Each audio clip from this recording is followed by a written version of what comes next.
Okay, I swear this will be my last video about Equestria Girls. Until I watch the 3 mini-movies.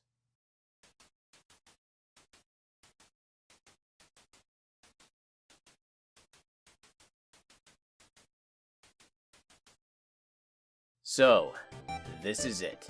The finale to this little series of reviews. My final opinion about the 4 cinematic toy commercials known as Equestria Girls. We've certainly come a long way, haven't we? I've gone from someone who would have rather shoved their head into the sand rather than watch these films, to someone who can actually form an opinion about them. But what is that opinion?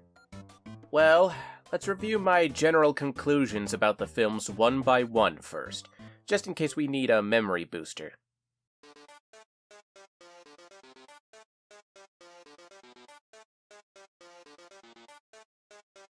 The first film, while not as bad as I originally believed, was certainly a train wreck from my perspective.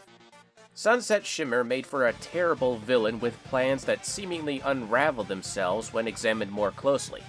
The plot seemed quite contrived, taking aspects from similar films without taking enough risks to stand out on its own. The pacing felt rushed, which in turn made the overall writing feel more like it was made as a checklist rather than a film script. It's like the movie was on autopilot, just coasting through the bland plot points until the end credits. There was potential in a film like this, but the cons outweigh the pros, unfortunately. So it's honestly quite a surprise that this film got a sequel in the first place. But boy, what a sequel!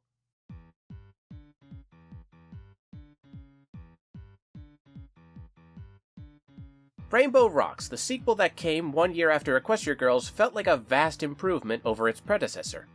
While I will admit, first and foremost, that the film is not perfect, it feels like more care and effort was put into the writing for this film. The most notable example of this is the Dazzling, the villains of the film, and how much of a menace they were in comparison to the petty Sunset Shimmer. Yes, upon reflection, their characters are somewhat lacking, and we don't know much about their past other than some exposition. But IDW Comics is set to change that with Legends of Magic, starting with issue 7, which takes place before Season 7's finale, Shadowplay, which I will talk about, just you wait. The songs performed by both the Dazzlings and the RaMoaNs, as well as some background characters, certainly helped as well, creating an awesome soundtrack with songs that even adults can tolerate. Unless you don't like burnt toast. And while, yes, there is the issue of the Humane 5 being almost unbearable, especially the egotastic Rainbow Dash, the film managed to entertain and impress me, especially with that finale and how they managed to make Sunset Shimmer a more tolerable character by trying to make her redeem herself. Needless to say, I was somewhat excited to see if the next film could keep this trend going.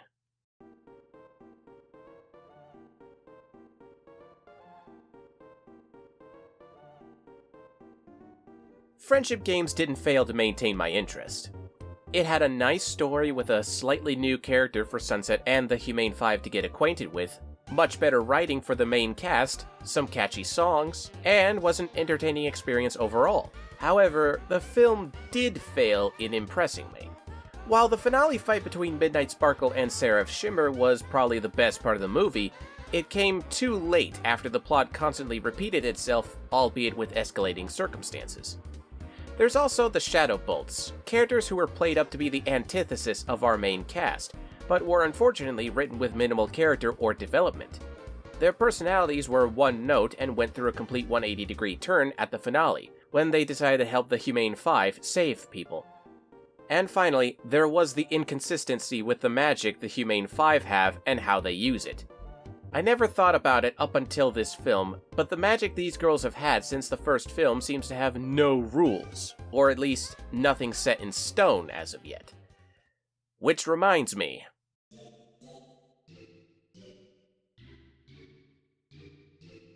Legend of Everfree was certainly a thing. On the surface, there really should be an interesting story here. A camp where a creature possibly connected to Equestria has been causing all sorts of magical chaos? Sure, it sounds like the plot of a Scooby-Doo episode, but at least the creature wouldn't have actually been a guy in a mask. Right? Well, I was only partially right. Turns out it was some sort of eco-friendly nut who got drunk on magic in order to make her camp a proverbial Garden of Eden for her campers. Meanwhile, there was the red herring named Timber Spruce, who Sherlock and I have talked about extensively due to how oddly the character was written. Suffice to say, our opinion of him is, not positive.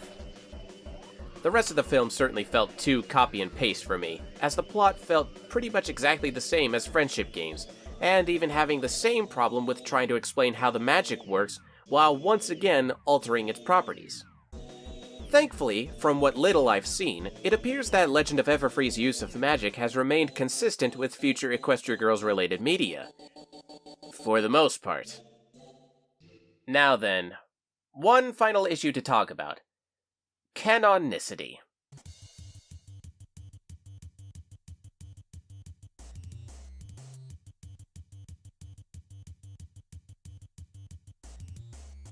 Like I mentioned before, the Dazzlings appeared in the television show during Season 7's finale.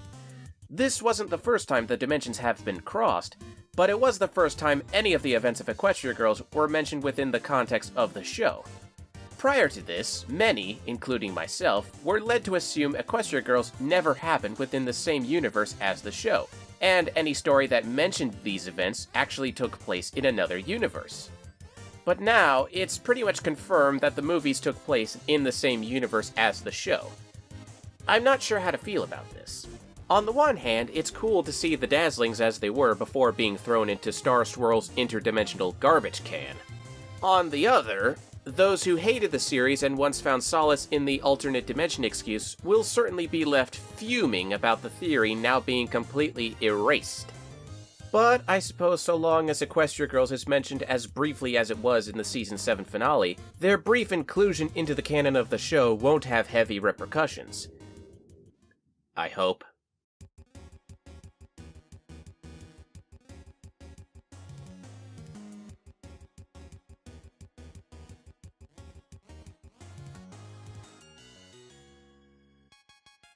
Based on what I've seen, do I keep watching Equestria Girls from here? Maybe one day. For now, however, I think this will be the end of my Equestria Girls reviews. So, what are my conclusions about this series of films? Well, after avoiding them, which led to eventually putting my qualms aside, I can most assuredly say this. Equestria Girls, as a whole, is a flawed, harmless, and sometimes fun series. Whether it be as incredible as Rainbow Rocks, or horrendous as the film that started it all, Equestria Girls has always had a glimmer of potential. It took a while to properly harness said potential, and some can argue that it hasn't been done so successfully yet. But the series certainly has moments where it shines. Heck, the series is still going strong with a new YouTube series and even more obligatory shorts.